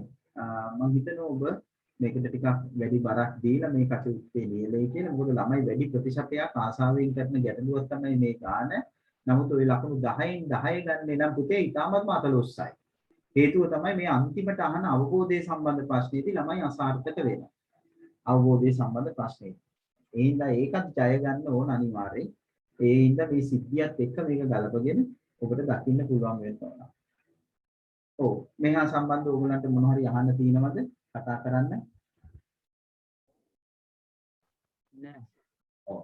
එහෙමනම් මම තවදුරටත් ඔයගොල්ලන්ව රඳව ගන්නෑ. නෝ කියන්නේ සර් මේ වගුවේ මධ්‍ය අන්තරයේ ඒ ස්කන්ධය හොයද්දී අනිත් විදියට ගත්තොත් මේ ලකුණු දෙන්නේ නැද්ද? උපකල්පිත මාධ්‍ය නෑ සුරෙන්ද? නෑ ලකුණු දෙනවා. කිසි ප්‍රශ්නයක් නෑ. මොකද මේකේ එක ක්‍රමයක් යොමු කරලා නැති හින්දා ඒකෙන් තියෙන්නේ ඒකෙදි වෙන්නේ අර මීට වඩා ටිකක් සංකීර්ණ වෙනවා ඔබට. නමුත් උත්තරේ මේකම තමයි එන්නේ. එහෙමද හැදුවේ දුව? ඔව් සර්. ඔයා එහෙමද හැදුවේ? එතකොට 36.5 ආවද? ඔව් සර්. උපකල්පිත මධ්‍යනේ කීයද ගත්තේ? 35. 35. ඔයාට ලකුණු ලැබෙන්නේ මෙහෙමයි. ඔයා මධ්‍යගයේ තීරුවේ ලකුණ තියෙනවා එහෙමම. FD තීරුව තියෙනවනේ. FD තීරුවට ඔයාට ලකුණු දෙකක් හම්බ වෙනවා. මේ FX දෙක FD වලට එන්නේ. හරි? ඊට පස්සේ ඔව් සිග්මා FD වලට එකක් හම්බ වෙනවා. අර 40න් බෙදෙන බව පෙන්නනවට එකයි උත්තරේට එකයි. ඒ ලකුණු 6 එහෙමයි. හරි? ඒකේ මේ වැරදක් නැහැ. ඒකටත් අපි ලකුණු දෙනවා. එතනදී අර තියෙන ටිකක් මම හිතන්නේ කල්පනාවෙන් කරන්න ඕන කාලය පොඩ්ඩක් යනවා. ඉතින් මේ ගුණ කිරීම මේ ලොකුවට එන්නේ නැහැ. දින ධනාගයන් මත පදනම් වෙලා තමයි ඒක හදන්න තියෙන්නේ. හරි එහෙනම්. පුතාලට මම දැන් පන්ති පටන් ගන්න මොහොතකට පෙර දැම්මා මේ අධ්‍යාපන අමාත්‍යාංශයේ නිකුත් කරපු සාමාන්‍ය පෙළ විභාගයේ මූලික කරගත්ත විවෘතගත ඒ කියන්නේ කඩිනම් ඉගෙනුම් අධ්‍යයන මේ ස්වයං අගීම් කරන්න පුළුවන් පොතක් ගැටළු පොතක් ඊට ඉස්සෙල්ලත් ඔයගලන්ට ඒක යොමු කරලා තිබුණා කියලා හිතනවා. දැන් අන්න මේ පොතේ සංඛ්‍යානේ කොටසේ අමතර අභ්‍යාස ඔයගලන්ට ඕන තරම් තියෙනවා. ඒක මේ පිළිබඳ පුංචි හෝ අවබෝධයක් නැත්නම් ඒ ඔයගලන්ට ඒකේ පැහැදිලිව කරුණු කාරණා පෙන්නලා දීලා තියෙනවා. අන්න ඒක ඕගොල්ලෝ ඩවුන්ලෝඩ් කරගෙන ඒක අරගෙන බලන්න print out ගන්න යන්න එපා පිටු 400ක වගේ පොතක් ඒක. ඒකලට තියෙන ඉතින් ඒ අදාළ කොටස බලලා ඒ අභ්‍යාස ඒකේ තියෙන අභ්‍යාස කරන්න තියෙන්නේ. මම මෙතන සමහර වෙලාවට මම ෂෙයා කරලා තියෙන්න පුළුවන්.